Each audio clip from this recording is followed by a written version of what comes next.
Prostate cancer বর্তমানে বিশ্বে একটি মহামারী আকারে দেখা দিয়েছে এবং পুরুষদের মধ্যে এটা দ্বিতীয় সর্বোচ্চ ক্যান্সার। তো অনেকেই জিজ্ঞাসা করেন যে প্রস্টেট ক্যান্সার হলে আমরা কীভাবে বুঝতে পারবো, আমরা কী? তো আমরা বলবো একটা বয়স্ক পুরুষ যদি হয়, যদি 50 বা 60 ঊর্ধ্ব পুরুষ হয়, সেক্ষেত্রে এটা স্ক্রিনিং অনেক দেশে চালু আছে, যদিও এটা খুব জনপ্রিয় হয়নি। তারপরে আমরা স্ক্রিনিং প্রোগ্রামের মাধ্যমে আমরা এটা ডায়াগনোসিস করতে পারি। রক্তে একটা রাসায়নিক পদার্থ যেমন পিএসের মাত্রা দেখতে পারি এবং পায়খানাস্তা আঙ্গুল দিয়ে আমরা দেখতে পারি তার প্রস্টেট গ্ল্যান্ডটা বড় হয়েছে কিনা।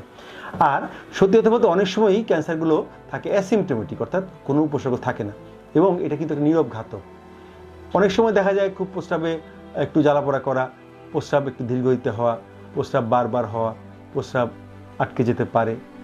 এবং যদি অ্যাডভান্স প্রস্টেট ক্যান্সার হয় সেক্ষেত্রে দেখা যায় যে তার কোমরে ব্যথা, অর্থাৎ যদি এই প্রস্টেট ক্যান্সার কিন্তু হাড়ে ছড়াতে পারে এবং যে দেখা গেল যে মেরুদণ্ডের যদি এই ক্যান্সার ছড়ায় সেক্ষেত্রে তার কোমরে ব্যথা হতে পারে এবং তার রিব কেজ এবং লাংসেও মেটাস্টাসিস হতে পারে, লিভারে ছড়াতে পারে।